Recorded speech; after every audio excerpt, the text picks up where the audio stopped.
सुप्रभात बच्चों। 8वीं क्लास के सभी छात्रों का संस्कृत की कक्षा में हार्दिक स्वागत है।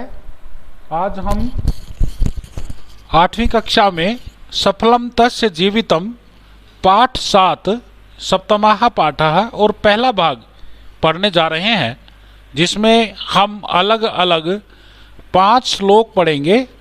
पहला श्लोक सुभाषित श्लोकों से लिया गया है, जैसा कि आप देख पा रहे हैं।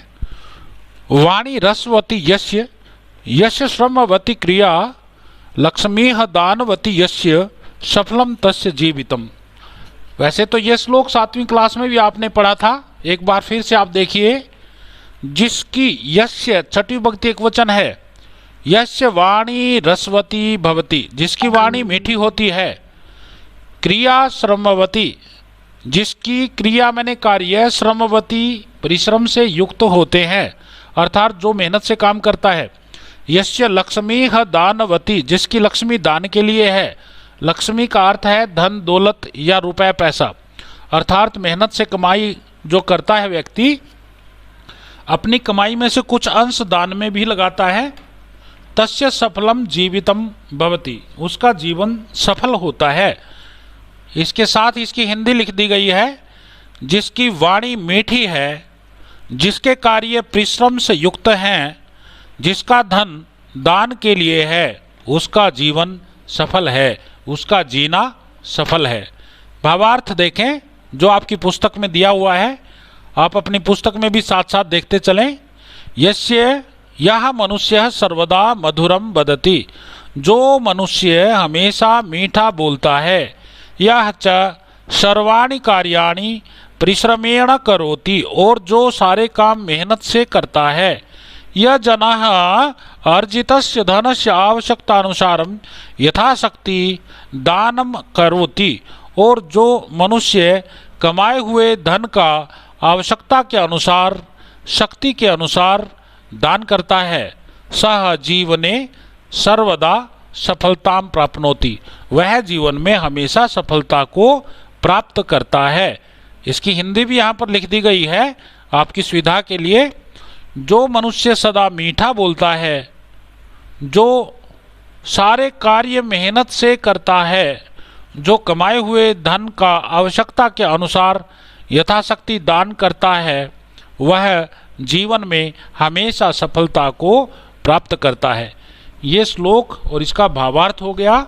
और अब इस श्लोक से कुछ प्रश्न बनाए हैं, ताकि आपको आदत पड़े कि लेसन में से या प्रश्न में से या श्लोक में से या संवादों में से किस किस तरह के प्रश्न पूछे जा सकते हैं।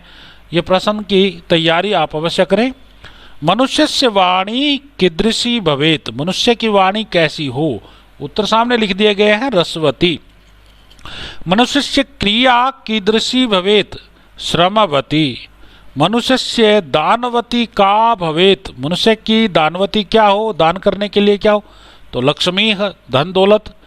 परिश्रमी जनस्य किम सफलम भवेत, परिश्रमी जन यानी मनुष्य का क्या सफल हो, तो वो जीवनम है या जीवितम है। जीवनम का अर्थ है जीवन सफल हो, अथवा जीवितम का अर्थ है जीना सफल हो। अब यहाँ निर्देश के अनुसार उत्तर दें।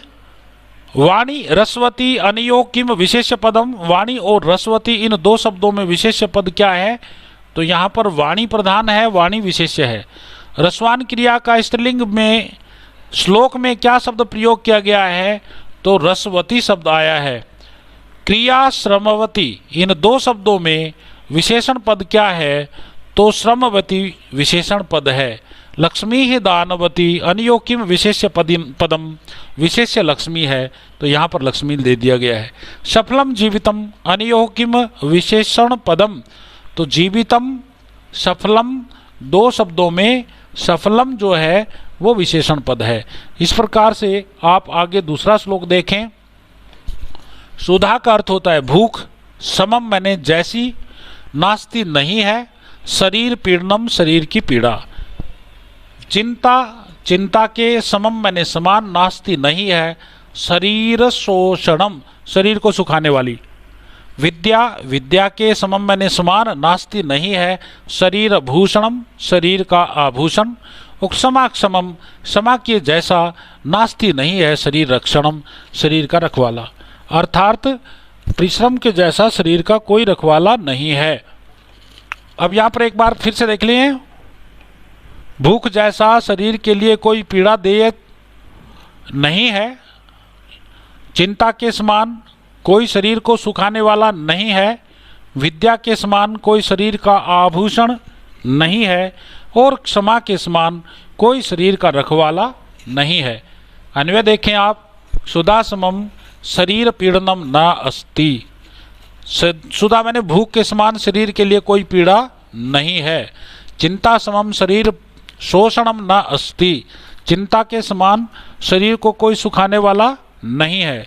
कहते हैं कि अग्नि चिता तो मनुष्य को एक ही बार में जला देती है, पर चिंता पल पल जलाती है। विद्या समम, विद्या के समान न अस्ति शरीर भूषणम, शरीर का कोई आभूषण नहीं है। इस श्लोक की व्याख्या डिटेल या भावार्थ अगली वीडियो में आएगा। धन्यवाद।